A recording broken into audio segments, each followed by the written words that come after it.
He, a reclusive and tormented tycoon with a family secret, an illegitimate nephew who needs to disappear. She, a pure and virginal young woman, finds an abandoned baby and rescues him. Dominic discovers it's his nephew. Fascinated by her purity, he finds her at the hospital and proposes, "Clara, this baby is my nephew, and I see the goodness in you. Agree to marry me, give him a home and us too." Watch this story to the end. You will be amazed by this story. If you like love stories, romance, subscribe to this channel, leave your comment. We post videos like this every day. Continuing. The fine rain of Chicago pattered against the steamed-up window of the small flower shop where Claire Nova was arranging the morning bouquets. Her delicate hands worked among white roses and lilies, creating little works of art that cost more than she earned in a day. At 25, Claire had learned to find beauty in the simple details of life, in the smile of a child passing by the window, in the sweet perfume of the flowers, in the comforting feeling of doing something that brought joy to others. "Claire, and can you take these baskets to the church?" asked Mrs. Peterson, the owner of the flower shop, pointing to 3 elaborate arrangements. "It's for the funeral this afternoon." Claire nodded, wiping her hands on her floral apron. Even after 3 years working there, she still felt moved when preparing flowers for farewells. She had grown up in a simple family in Little Italy, where her mother did sewing at home and her father worked as a night watchman. She learned early on that every penny mattered, but also that kindness cost nothing and was worth everything. While Claire was arranging the baskets in her boss's car across town, on the top floors of an imposing office building on Michigan Avenue, Dominic Albright was finishing another meeting. At 40, he commanded a tech empire that spanned 3 continents, but that morning he felt the familiar weight of loneliness pressing on his chest. The meeting room quickly emptied, leaving only the echo of his own words about projects and profits. Dominic walked to the panoramic window, watching. The grey city stretched to the horizon. 5 years had passed since the accident that took Isabella and Michael, his wife and 3-year-old son. 5 years since he decided that some wounds were too deep to heal, some voids too big to be filled again. His assistant, Robert, entered discreetly. "Mr. Albright, there's an urgent call. It's about your nephew." Dominic felt his stomach clench. Edward, his younger brother, had died in a motorcycle accident 2 years ago, leaving only debts and a pregnant girlfriend who had disappeared without a trace. The Albright family, driven by pride and the preservation of their reputation, had made a point of erasing any mention of Edward's mistake. "What happened?" asked Dominic, turning to his assistant. "The child has been found, sir, abandoned in an alley downtown. He's at St. Catherine's Hospital." Claire was driving through the busy streets downtown when she saw the small crowd gathered. At the entrance to a narrow alley, something in her chest compelled her to stop. She got out of the car and approached, gently pushing past the curious people until she could see what was happening. Her heart almost stopped. There, wrapped in torn and dirty blankets, was a baby. He couldn't have been more than a few weeks old. He was crying with a fragile voice that cut through Claire like a knife. Without thinking twice, she knelt on the wet sidewalk and picked him up. "Has anyone called an ambulance?" she shouted, cradling the child against her chest. Her tears mingled with the fine rain. "Don't worry, little one, I'm here." The baby calmed down instantly in her arms, as if he recognized the safety and love in her voice. Claire felt an inexplicable connection, a visceral need to protect him. When the ambulance arrived, she didn't hesitate to ride along. At the hospital, while the doctors examined the child, Claire remained in the waiting room, still shaking from the experience. She couldn't get the baby's eyes out of her mind, so blue, so expressive for someone so small. There was something familiar in that look, an intensity that disturbed and fascinated her at the same time. That's when she saw him. A tall man in an impeccable suit and an imposing presence, walked through the hospital corridors with purposeful strides. His dark hair had silver strands at the temples, and his eyes, the same steel blue eyes that Claire had seen in the baby, seemed to carry the weight of the world. Dominic Albright stopped in front of the reception desk and in a firm but controlled voice said, "I'm here for the baby that was found abandoned this morning. I believe he is my nephew." Claire felt the air escape from her lungs. Fate had just intertwined their lives in a way that neither of them could have imagined. Claire watched the man approach the reception desk with an authority that seemed as natural as breathing. Even from a distance, she could perceive the aura of power that surrounded him, in the impeccable cut of his suit, in his upright posture, in the way the hospital staff bowed slightly in his presence. When he mentioned being the baby's uncle, she felt a mixture of relief and apprehension. "Mr. Albright," said the receptionist, clearly nervous, "the baby is being examined, but there's a young woman who brought him in. She refuses to leave the hospital." Dominic frowned. "What do you mean, refuses?" "She's over there." The employee pointed discreetly to Claire, who was still holding a small blanket she had taken from her own car to warm the child. "She said she won't leave until she's sure the baby is okay." For the first time in years, Dominic found himself genuinely surprised. He walked towards Claire, studying her with analytical eyes. She was different from the women in his social circle. There were no expensive jewels, elaborate makeup, or designer clothes, just a natural beauty that emanated something he had long forgotten existed: purity. "You're the one who found my nephew," he said, stopping a few feet away. Claire looked up, and for a moment they both stood in silence. She had never been so close to someone like him. She could smell the expensive cologne, see the gleam of the watch that probably cost more than her house. But it was his eyes that disarmed her completely. Behind all that imposingness, she saw a familiar pain, a void she recognized. "Yes," she replied, trying to keep her voice steady. "He was alone. Cold, I couldn't leave him there." "Thank you," said Dominic, and for the first time his voice softened. "What's your name?" Claire Nova. Dominic Albright." He extended his hand, and when she took it, they both felt an unexpected electric current. Claire quickly withdrew her hand, blushing. At that moment, the doctor approached. "Mr. Albright, the baby is fine, considering the circumstances. Dehydrated, hungry, but no serious injuries. However, we need to resolve the issue of documentation and custody." "Of course," Dominic replied, immediately switching back to business mode. "My lawyers are already on their way." Claire stood up abruptly. "Can I see him, just to say goodbye?" Dominic watched her with curiosity. "Why is that so important to you?" "Because..." Claire hesitated, struggling to find the right words. "Because when I picked him up, he stopped crying, as if he knew he was safe. I can't just walk away without making sure he'll continue to be safe." There was an intensity in her voice that touched something deep in Dominic's chest. It had been years since he had seen someone demonstrate selfless love for a child. When he looked at Claire holding that blanket, for a painful moment, he remembered Isabella with Michael in her arms. "Come," he said softly, "you can see him." They walked together down the hall towards the nursery. Claire could feel the curious glances of the staff. The difference between them was glaring, as if they belonged to completely different worlds. And they did.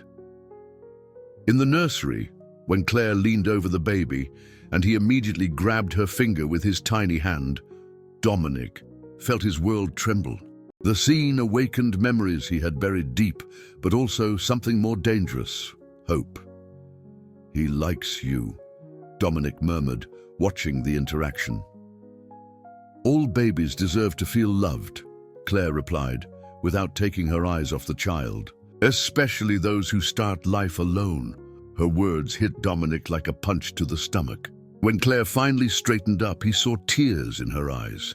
"Does he have a name?" she asked. "Gabriel," Dominic replied instinctively, surprised by the speed of the response. His name is Gabriel. At that moment, Dominic's phone rang. It was his lawyer. "Dominic, we have a problem," said the tense voice on the other end of the line. "The press found out about the baby, and there's more. Social Services is questioning your ability to raise a child alone. They may not approve." The custody. Claire, who had overheard part of the conversation, felt her heart clench. What does that mean? Dominic hung up the phone, running a hand through his hair. "It means that maybe Gabriel will have to go to an orphanage until we resolve the bureaucracy." "No," Claire said with a vehemence that surprised her. "He can't go to an orphanage, not after everything he's already been through." Dominic studied her with renewed attention. "Do you have any suggestions?"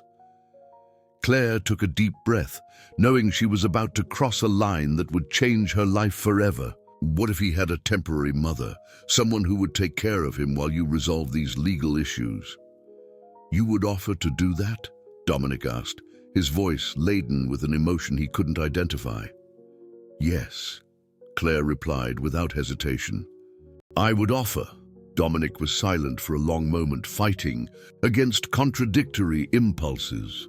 The rational part of his mind said it was crazy to trust a child to a stranger.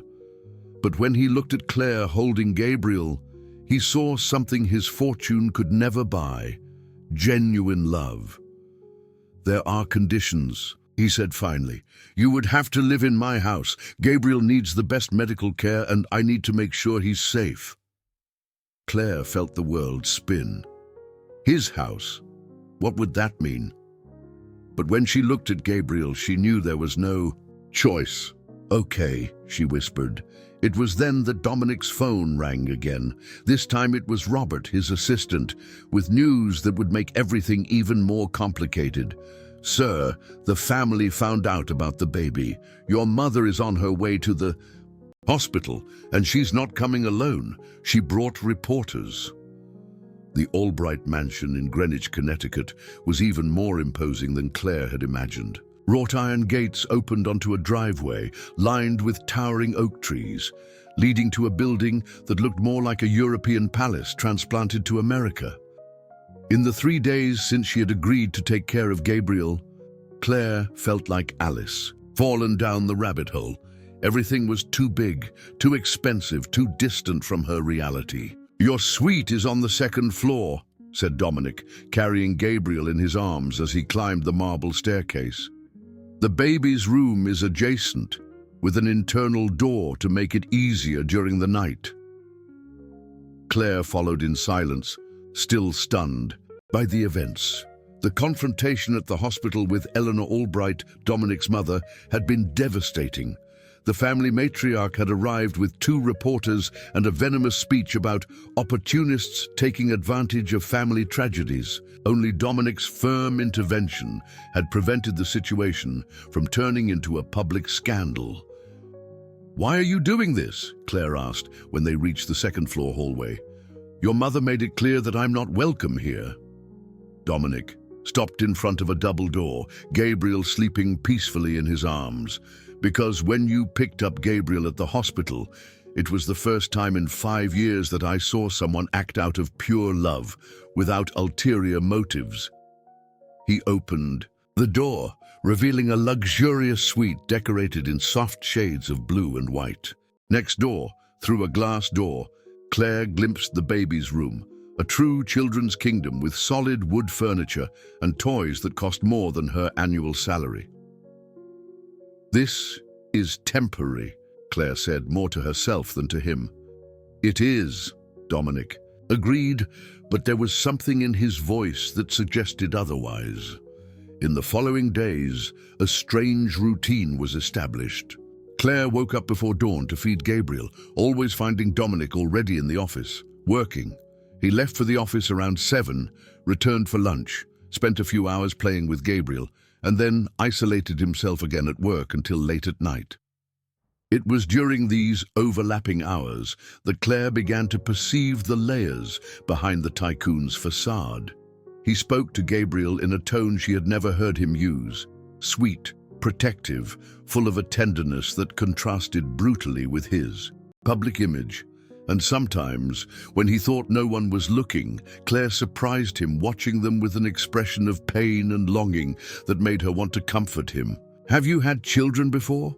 she asked on the fifth night, finding him in the library after putting Gabriel to sleep. Dominic looked up from the book he was pretending to read. "I had one. Michael. He died at 3 years old, along with my wife, in a car accident." The brutal simplicity of the answer cut through Claire like a razor. "I'm sorry. It was 5 years ago," he continued, closing the book. "Since then, I swore I would never allow myself to love someone like that again. It hurts too much when you lose them," Claire approached, sitting in the armchair across from him. "But Gabriel is different," Dominic interrupted. "He's family. It's a responsibility, not a choice." "Liar," Claire said softly, surprising, both of them with her directness. "I see how you look at him, how you hold him. That's not obligation, Dominic, it's love." For a moment, the silence between them was charged with an odd tension. Dominic studied her with an intensity that made Claire blush. "And you?" he asked. "Why is a young woman of 25 never married, never had children?" It was Claire's turn to look away.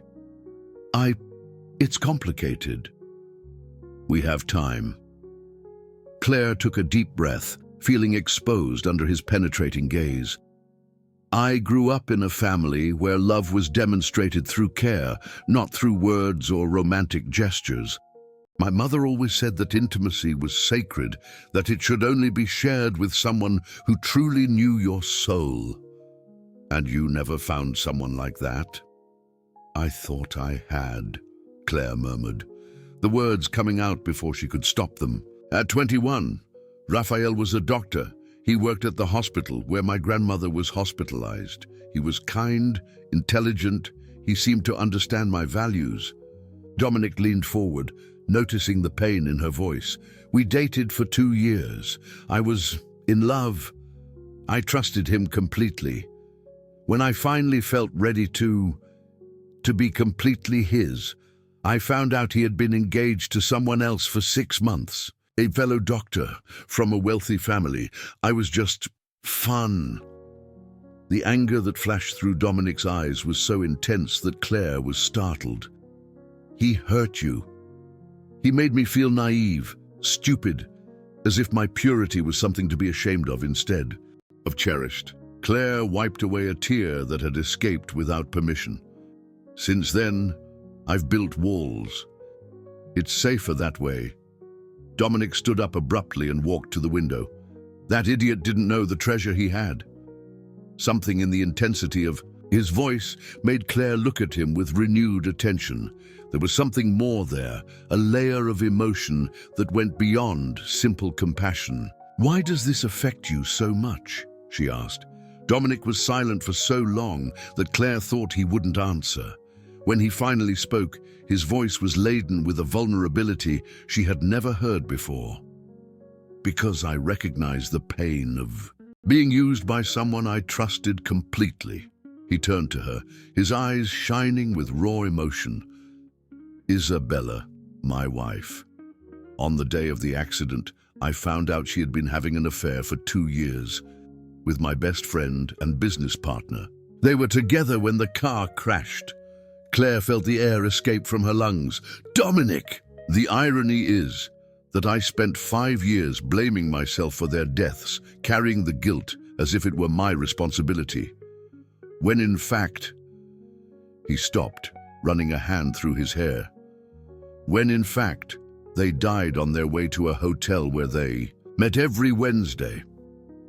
The silence that followed was dense, laden with the weight of newly revealed secrets. Claire stood up slowly and walked to him, stopping a few inches away. "We've both built walls," she said softly. "High walls," he agreed, looking her in the eyes. "Maybe it's time to start tearing them down." When Dominic reached out and gently touched Claire's face, they both felt something stir in the foundations of those carefully constructed walls. But before either could act on the impulse, Gabriel's cry echoed through the baby monitor, breaking the spell of the moment. Claire recoiled, blushing. "I need to go," Dominic said gently. "He needs you." As Claire climbed the stairs towards Gabriel's room, neither of them noticed the figure watching them from the shadow of the hallway. Eleanor Albright had arrived for an unannounced visit and had witnessed the entire intimate exchange between her son and the young woman she considered a threat to the family's reputation. The crisis came in the form of a high fever that struck Gabriel during the wee hours of a rainy Thursday. Claire awoke to the sound of a different cry, sharp, desperate, that cut through the silence of the mansion like an alarm bell. When she ran to the crib, she found the baby burning with fever, his little face red and his little eyes glazed. "Dominic!" she cried, picking up Gabriel in her arms while trying to control the panic. "Dominic, come quickly!" He appeared in seconds, wearing only pajama pants, his hair disheveled, and his eyes still clouded with sleep. But the instant he saw Gabriel in Claire's arms, all sleepiness vanished. "How long has he been like this?" he asked, touching the baby's forehead. "I just found him. He's very hot." Claire's voice trembled. "He needs to go to the hospital now." The rush to New York Presbyterian Hospital was a blur of ignored red lights, and Claire whispering reassuring words to Gabriel while Dominic drove like a man possessed. In the back seat, she held the baby against her chest, softly humming a lullaby that her mother used to sing to her. "He's going to be okay," Dominic said, but Claire could hear the barely disguised fear in his voice. "He has to be." In the pediatric emergency room, the minutes turned into eternal hours. The doctors took Gabriel for tests, leaving Claire and Dominic alone in the sterile waiting room. It was then that the carefully constructed walls between them began to crumble completely. "It's my fault," Claire murmured, her hands shaking as she wiped away tears. "I should have noticed sooner. I should have—" "Stop," Dominic said firmly, pulling her into the chair next to his. "You're not to blame for anything. But I'm supposed to protect him. That's what I'm here for." Dominic looked at her, really looked. The disheveled brown hair, the simple nightgown under the hastily thrown-on robe, the face washed in tears. She had never seemed more beautiful or more real to him. "Claire," he said softly, "you saved his life. Twice. First when you found him in that alley, now waking up in the middle of the night and realizing something was wrong. What if it's not enough?" The words came out as a sob. "What if I lose him too?" It was the word "too" that broke something inside Dominic. Without thinking, he pulled her into his arms, and she didn't resist. She buried her face in his chest, letting years of fear and loneliness pour out in tears that had long needed to be cried. "You won't lose him," he murmured against her hair, his own tears mingling with hers. "We won't lose him." They remained embraced for an indefinite time, finding comfort in each other's presence. When Claire finally raised her face, her eyes were inches from his. The world around them disappeared. There was no more waiting room, no more social differences, no more walls. There were only two hearts that had found their lost half in the most unlikely moment. The kiss happened naturally, inevitably. It started softly, hesitant, but deepened when they both realized that it was exactly where they should be. Years of loneliness dissolved in that moment. Dominic felt Claire's purity and strength, while she discovered the tenderness hidden behind all his armor. When they parted breathless, Dominic rested his forehead on hers. "Claire," he began, but she placed her fingers over his lips. "I know," she whispered. "Me too." It was then that Dr. Mendez appeared, interrupting the moment. "Mr. Albright, we have good news." They jumped from their chairs as if connected by an invisible thread. "How is he?" Dominic asked, his hand automatically finding Claire's. Gabriel had a respiratory infection, but he responded well to the treatment. He's already stable. The doctor smiled. You brought him in at the right time. A few more hours and it could have been serious. Claire leaned on Dominic, the relief making her dizzy. He held her firmly, their fingers intertwined like a silent promise. You can see him now, continued the doctor, but only the parents. The word hung in the air between them. The doctor had naturally assumed they were a couple, that they were Gabriel's parents. And for the first time, neither of them corrected the misunderstanding. In the room, Gabriel slept peacefully, connected to monitors that showed stable vital signs. Claire leaned down to kiss his forehead, while Dominic placed his hand protectively on her back. Thank you, Gabriel murmured, for taking care of our boy. The word our echoed in the room like a declaration. Claire turned to look at him, seeing the naked truth in his eyes. He was no longer pretending that this was temporary. Neither was she. Dominic, she began, but was interrupted by the vibration of his phone. It was Robert, his assistant, with a message that would make their newfound world begin to crumble. Sir, I'm sorry to bother you, but there's a situation. The press found out that you and Miss Nova were seen together at the hospital in the middle of the night, and there's more. Robert hesitated. Your mother has called an emergency meeting of the family board for tomorrow morning. She's saying that you're compromising the family's reputation with an inappropriate fling. Dominic closed his eyes, feeling the weight of reality falling on them like an avalanche. He looked at Claire, who had overheard part of the conversation, and saw the fear beginning to replace the tenderness in her eyes. What does this mean? She asked in a low voice. Before he could answer, the nurse came in with bad news. Sorry, but there are reporters in the main lobby asking about you. Security is trying to contain them, but... Dominic clenched his fists. In a few hours, they had found each other, but now the whole world was conspiring to separate them. And the worst was yet to come, because Eleanor Albright hadn't called. A family meeting on a whim. She had discovered something about Claire, some secret from the past that she intended to use as a weapon. The war for the family they had formed was just beginning. The morning brought with it a storm of devastating proportions. Claire woke up to find Gabriel playing quietly in his crib, seemingly recovered from the previous night. But the peace was shattered when Mercedes, the housekeeper, knocked nervously on the door. Miss Claire, Mr. Dominic asked that you not leave the room today and not to open the curtains. Claire's stomach clenched. Why? Mercedes hesitated, wringing her hands. There are many people outside, with cameras. Claire ran to the window and, through a crack in the curtain, saw the horde of reporters camped at the mansion gates. News vans, cameras with telephoto lenses, reporters talking animatedly into the cameras. Their private world had become a public spectacle. 2 hours later, Dominic climbed the stairs with heavy steps. When he entered the room, Claire saw immediately that something terrible had happened. His face was stony, his shoulders tense, and there was a controlled fury in his eyes that frightened her. How was the meeting? She asked, although she feared the answer.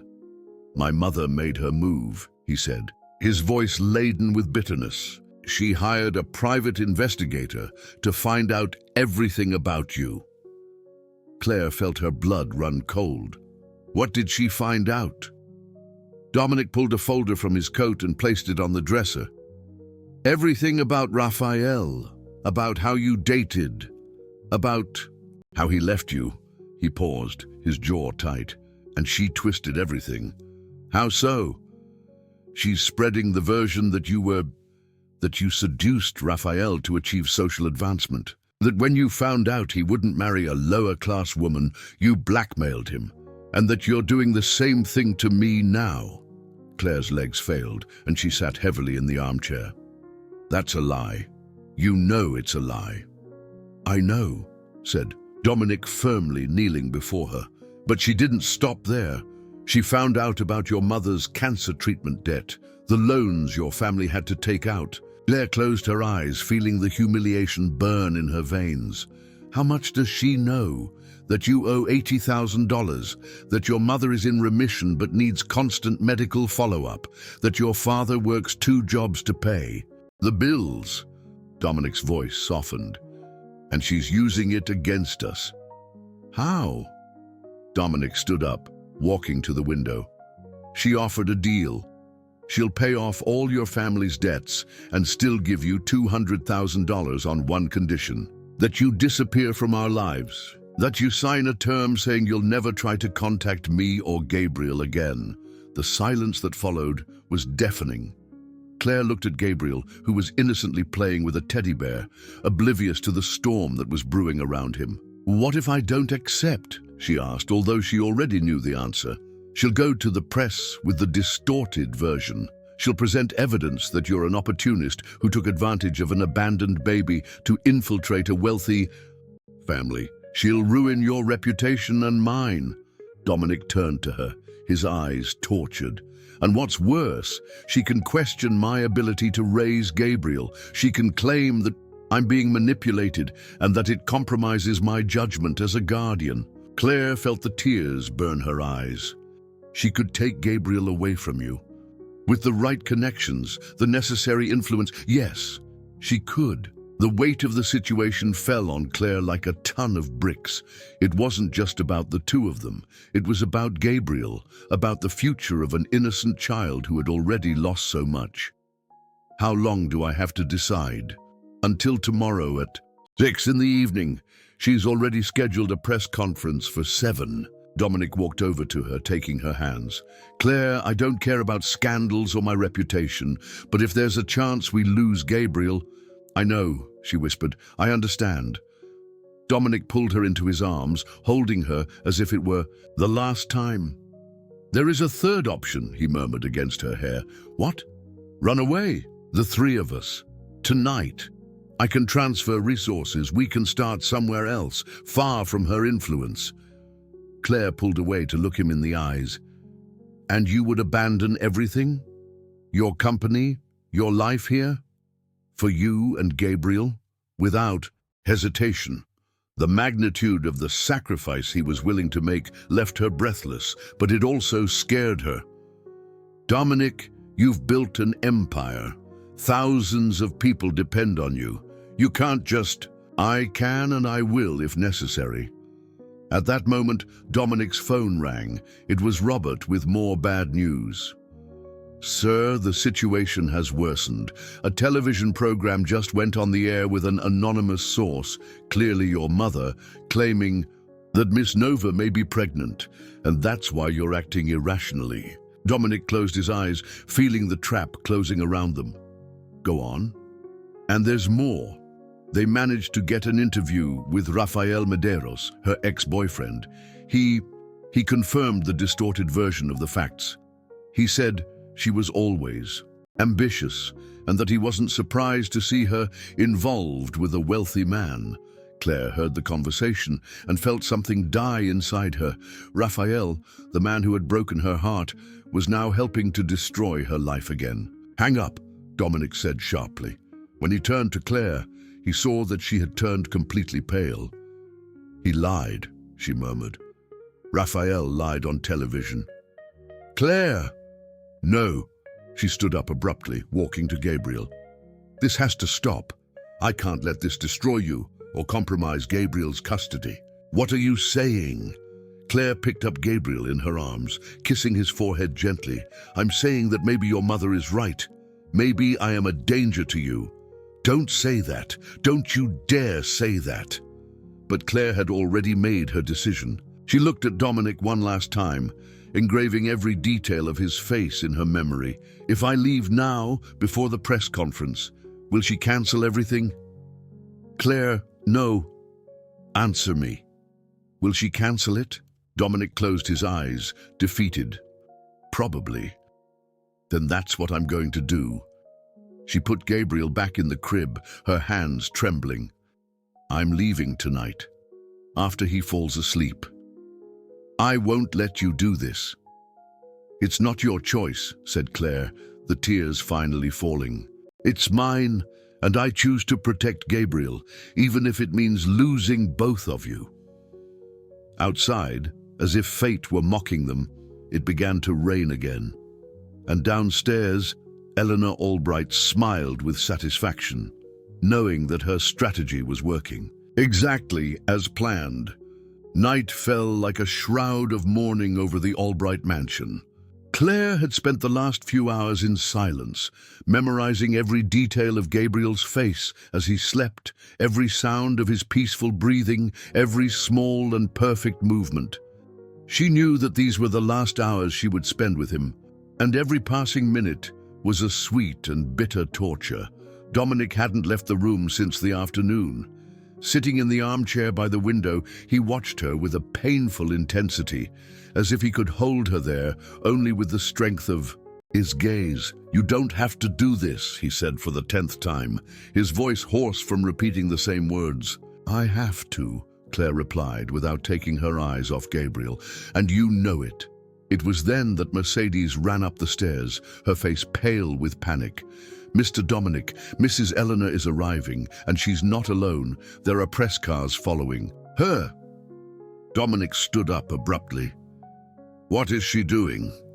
It wasn't supposed to be until tomorrow." "Sir," Mercedes hesitated. "She called. She said she discovered something new, something she couldn't wait until tomorrow for." Claire's blood ran cold. What else could Eleanor have discovered? What other secrets of her life would be exposed and distorted? They didn't have time to find out. In minutes, the sound of high heels echoed through the marble hallway, followed by male voices, reporters that Eleanor had brought to witness her final triumph. "Dominic!" Eleanor's voice cut through the house like a knife. "Where are you? We have to talk. Now!" Claire looked at Gabriel one last time, kissed his forehead gently, and headed for the door. "It's better if I go down. I don't want her coming up here." "Claire, no." Dominic held her by the arm. "Whatever she has, we can face it together." "No," Claire said softly, touching his face one last time. "Some battles need to be fought alone." They walked down the stairs together, finding Eleanor in the entrance hall, like a warrior queen surrounded by her press soldiers. 3 reporters with cameras, 2 photographers, and a cameraman had transformed the elegant hall into an improvised television studio. Eleanor smiled when she saw them, but it was a predator's smile. "Ah, how perfect! You arrived just in time for the final revelation." "Mother, what are you doing?" Dominic descended the last steps, Claire half a step behind him. "Protecting our family from the most elaborate charade I've ever seen," Eleanor replied, opening a new folder. "You think you know Claire Nova. Let me introduce you to who she really is." Claire felt her legs weaken, but forced herself to remain upright. "Claire Nova," Eleanor began, her voice echoing in the hall for the cameras, "is not the innocent young woman she pretends to be. In fact, she was involved in a much bigger scandal with Rafael Medeiros." "That's not true," Dominic said firmly. "Isn't it?" Eleanor smiled maliciously. "Then explain this." She held up a photograph, and Claire felt her world collapse completely. It was a photo of her entering a hotel with Rafael, dated 3 years ago. But Claire knew the truth behind that image. Rafael had lied, saying he was going to introduce her to his parents who were visiting. Instead, he had taken her to a hotel, tried to force her to surrender to him, and when she refused and tried to leave, he held her back, resulting in an argument that lasted for hours. She had left there still a virgin, but emotionally destroyed.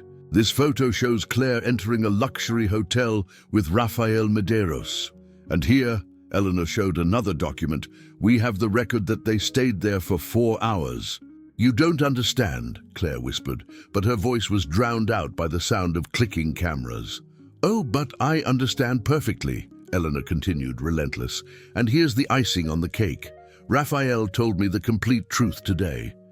Claire not only got involved with him out of self-interest, but also, Eleanor paused dramatically, tried to blackmail his family when she found out he was marrying someone else. That's a lie, Claire shouted, finally finding her voice. I never blackmailed anyone. Then explain this, Eleanor showed a document. A letter you wrote to Raphael's parents, threatening to expose your intimate relationship if he didn't break off the engagement. Claire looked at the letter, feeling the world spin. The words were there in her handwriting, but completely out of context. It was a draft of a letter she had written but never sent, an outpouring of pain that she never intended to show anyone. But somehow, Raphael had gained access to it. I wrote that, she admitted, seeing the immediate disappointment in Dominic's eyes, but it wasn't blackmail. It was just pain. I never sent that letter. Of course you didn't send it, Eleanor smiled triumphantly, because Raphael was smart enough to keep it as evidence of the type of woman you really are. The reporters stirred, asking questions at the top of their lungs. The flashes from the cameras exploded like fireworks, blinding Claire. She heard the questions being fired like bullets. Miss Nova, is it true that you're using the baby to blackmail Dominic Albright? What is your real goal with the Albright family? Did Mr. Albright know about her past? Claire looked at Dominic, hoping to see understanding, hoping he knew there was more to the story. But what she saw was doubt, and something worse, disappointment. Dominic, she whispered, you know who I am, you know my heart. But he didn't answer, not immediately. And in that eternal silence, Claire saw everything collapse. Get out, Eleanor said coldly. Get out of my house now, before I call security. Dominic, Claire pleaded one last time. He finally looked at her, and Claire saw that Eleanor had won. The doubts planted had germinated, the evidence had done its dirty work. Maybe, he said slowly, each word a stab in Claire's heart, it's best if you leave, for Gabriel's sake. Claire felt something die inside her. Without a word, she ran up the stairs, grabbed her small suitcase, and left through the back door, fleeing the camera flashes and the shouts of the reporters. The rain had stopped, but Claire felt like she was drowning anyway. She walked through the deserted streets of Greenwich, each step taking her away from the only family she had ever truly loved. Behind her in the mansion, Dominic went up to Gabriel's room and found something that made his heart break into 1,000 pieces. A letter left on the nightstand, written in Claire's delicate handwriting. My dear Gabriel, you will never know how much you changed my life in the few days we spent together. You taught me that love can be born instantly and be eternal. Take care of yourself, little prince. Your temporary mommy loves you more than words can express. Forever yours, Claire P.S. Dominic, the truth is that I never sent that letter because I knew he didn't deserve even my pain. You did deserve my love, but I understand that it's not enough. It was only then that Dominic realized the terrible mistake he had made. But when he ran out into the street, Claire had already disappeared into the rainy night of Connecticut, taking with her the heart he didn't even know he could still feel. Claire returned home like a ghost. The small 3-room apartment in Little Italy had never seemed so cramped, so suffocating. Her parents, Maria and John, greeted her with a mixture of relief and concern that she didn't have the strength to explain. How could she tell them that she had lived a fairy tale for a week, only to awaken in the cruelest nightmare? Daughter, are you okay? Maria asked, touching Claire's forehead as she did when she was a child. You look sick. I'm tired, Mom. That's all. But Maria knew her daughter. She saw the deep, dark circles under her eyes, the hands that trembled imperceptibly, the way Claire avoided looking anyone in the eye. There was a pain there that went far beyond tiredness. In the following days, Claire tried to resume her routine. She returned to the flower shop, but Mrs. Peterson dismissed her on the second day. The reporters had discovered where she worked and were disturbing the customers. "I'm so sorry, dear," said the older woman with genuine sadness. "When this storm passes, you'll always have a place here." Claire wandered through the streets like a lost soul, avoiding the newsstands where her photo appeared on the covers of the tabloids with cruel headlines. The tycoon's blackmailer, the false innocent scam, Dominic Albright, victim of opportunist. It was on Thursday, a week after leaving the mansion, that Claire found Mercedes at the market in Little Italy. The Albright's housekeeper seemed to have aged years in a few days. "Miss Claire?" Mercedes ran to her, ignoring the curious glances of the other shoppers. "I'm so glad to find you." "Mercedes, you shouldn't talk to me. If someone sees, I don't care." The older woman said firmly, "I need to tell you some things that are happening at the house." They went to a small, discreet coffee shop where Mercedes told Claire about the hell that the Albright mansion had become. "Mr. Dominic is not the same anymore," Mercedes said, stirring her coffee nervously.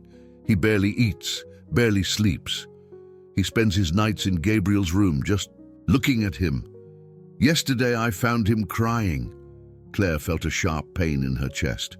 "And Gabriel, how is he?" "Missing you. Cries much more than before. Looks for you around the house." Mercedes took Claire's hand. "Miss, I've worked for this family for 15 years.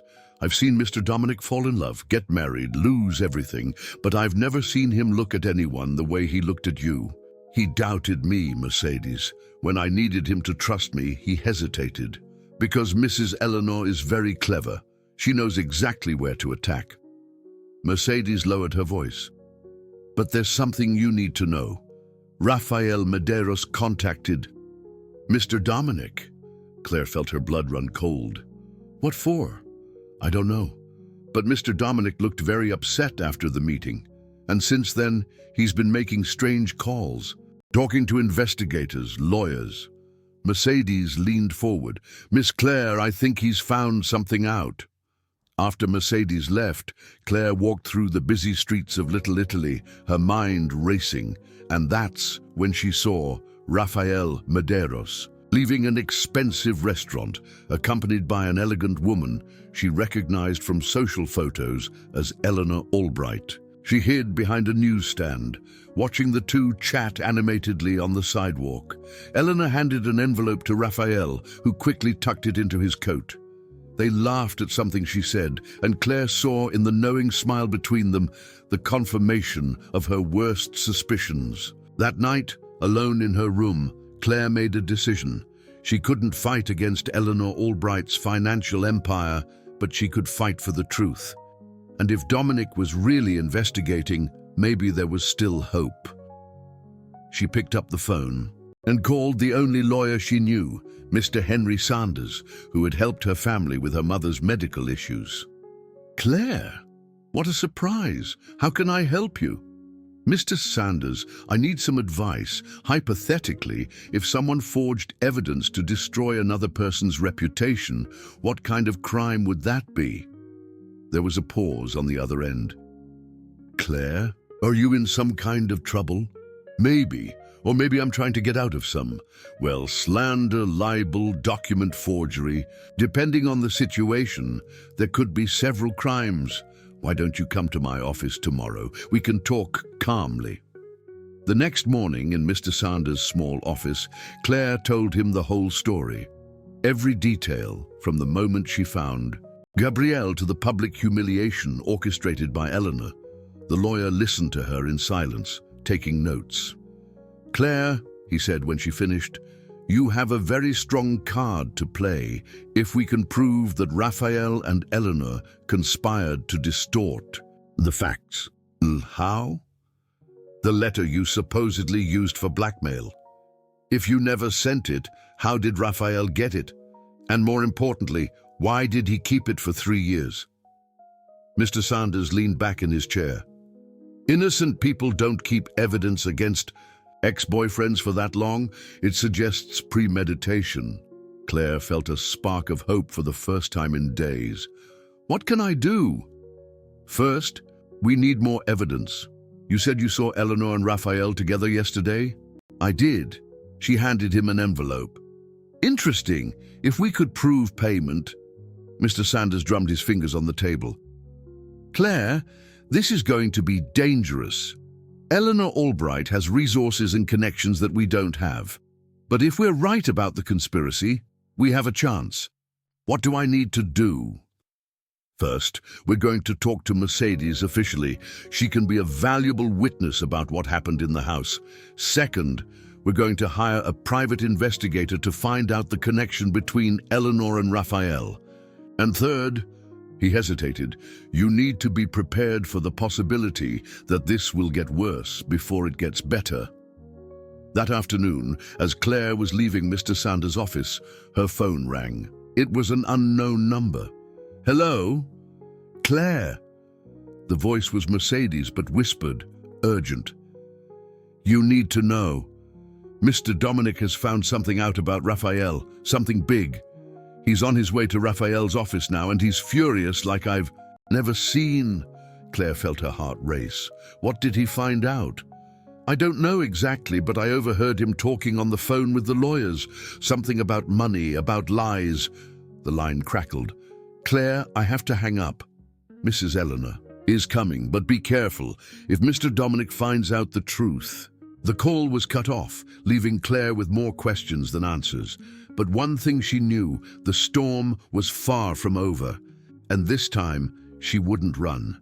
This time, she would fight for the truth, for Gabriel, and for a love that maybe could still be saved. The confrontation took place in Rafael Medeiros' office, in a stylish office building in Midtown Manhattan. Dominic arrived unannounced, brushing past the stunned receptionist like a human hurricane. He found Raphael hastily stuffing some documents into a briefcase, clearly preparing to flee. I thought you'd come, Raphael said, trying to maintain his composure. Eleanor warned me you were asking questions. The right questions, Dominic replied coldly, closing the door behind him. Like, how much did she pay you to lie about Claire? Raphael laughed nervously. I don't know what you're talking about. $200,000, Dominic said, throwing bank statements onto the table. Transferred from my mother's personal account to yours the day after our family meeting. Care to explain that coincidence? Raphael's mask began to slip. You don't understand. Claire isn't who you think she is. No, Dominic approached, his voice low and dangerous. Then tell me who she is. Tell me about that night at the hotel, 3 years ago. Raphael paled. How do you? I hired real investigators, not my mother's. Lapdogs. Dominic placed another document on the table. Testimony from the hotel receptionist. Claire arrived happy, thinking she was going to meet your parents. She left 2 hours later in tears, with her clothes torn, and you running after her down the hallway, begging her not to tell anyone. She provoked me. Liar! Dominic's shout echoed through the office. You tried to force yourself on her, and when she refused and threatened to leave, you held her back, didn't you? You hurt her. Raphael lowered his head, finally defeated. What about the letter? Dominic continued, relentless. The letter my mother used as evidence? I took it from her apartment. I had a copy of the keys she didn't know about. The confession came out as a whisper. It was just a draft in the trash. She never sent anything. Why did you keep it for 3 years? In case I needed to protect myself, if she tried to tell the truth about that night. Dominic felt a murderous rage rising in his chest. You destroyed an innocent woman's reputation for money. She was never going to be anything anyway, Raphael shouted, all pretense falling away. A poor florist, what difference does it make? That was the last straw. Dominic grabbed Raphael by the shirt, slamming him against the wall. Difference? She's worth more than 1,000 men like you." At that moment, the door burst open. Eleanor Albright strode in, followed by 2 private security guards. "Dominic, stop this immediately." "Mother," Dominic said without releasing Raphael, "you've arrived just in time to see your puppet confess everything." Eleanor glared at Raphael with contempt. "You idiot! You shouldn't have said anything." "So you admit it?" Dominic finally released Raphael, turning to his mother. "You admit you orchestrated all of this? Orchestrated?" "I saved our family from an opportunist." Eleanor raised her chin, defiant. "That girl was going to ruin you, ruin our name." "Our name?" Dominic laughed bitterly. "You destroyed an innocent woman for our name?" "Innocent? Dominic, you can't be that naive. She appeared out of nowhere, saved a baby at the right time, and suddenly she was living in our house." "Please!" "She appeared because she has a pure heart, something you clearly lost a long time ago." Dominic walked towards his mother. "And now you're going to undo this charade. You're going to call a press conference and tell the truth." "Never." "Then I will." Dominic took his phone out of his pocket. "I've already recorded Raphael's entire confession. I have the evidence of the payments, and I have something else." "What?" "Mercedes, my housekeeper of 15 years, who heard you planning all of this, who has recordings of your calls to Raphael." Dominic's smile was icy. "You underestimated the loyalty of those who really know me." Eleanor staggered, realizing she had lost. "And now," Dominic continued, "you're going to help me bring Claire back, or I'll destroy you the same way you tried to destroy her." 2 hours later, press cars surrounded the Albright mansion, but this time for a different story. Eleanor, pale but composed, stood before the cameras admitting the conspiracy against Claire Nova. "I made a terrible mistake," she said, each word costing her visible effort. "Driven by unfounded concerns for my family, I orchestrated a smear campaign against an innocent young woman. Claire Nova is a person of integrity who did not deserve the treatment she received."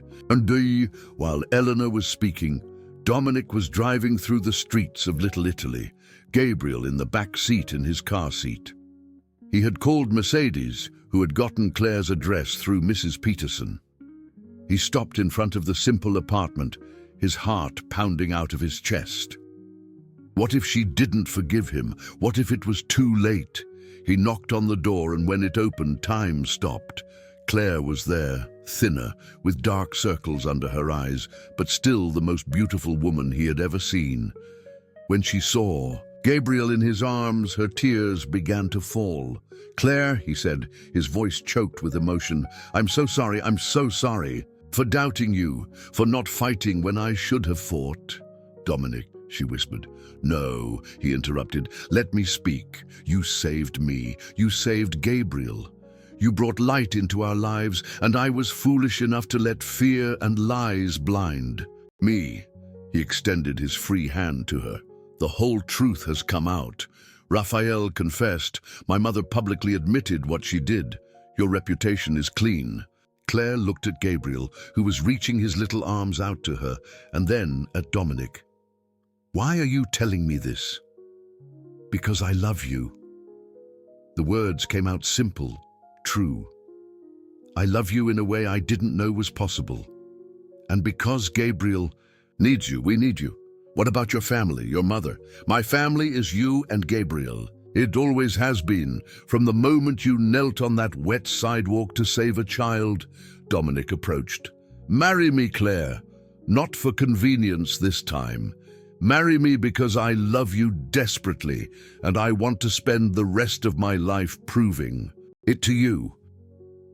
Claire looked at the 2 men in her life, the baby she had saved and who had saved her back, and the man she had learned to love despite all the obstacles.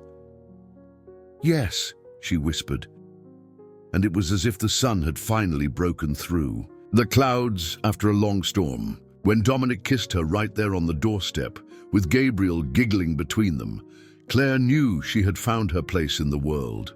Not in a luxurious mansion, but in the arms of a family that had been formed by love, not by blood. 6 months later, in the church where Claire used to deliver flowers, she walked down the aisle, dressed in white, carrying Gabriel in her arms. Dominic waited for her at the altar, his eyes shining with tears of happiness. And when the priest asked if she promised to love and cherish, in joy and sorrow, Claire answered with a smile that lit up the entire church. "I do, forever." And for the first time in years, Dominic Albright smiled truly, knowing that he had found not only the love of his life, but his complete family. Gabriel, now officially adopted as their son, gurgled happily during the ceremony, as if he knew he was finally home. Love had won, as it always should, and the family that had begun, in a cold and wet alley, had found their happy ending in each other's arms.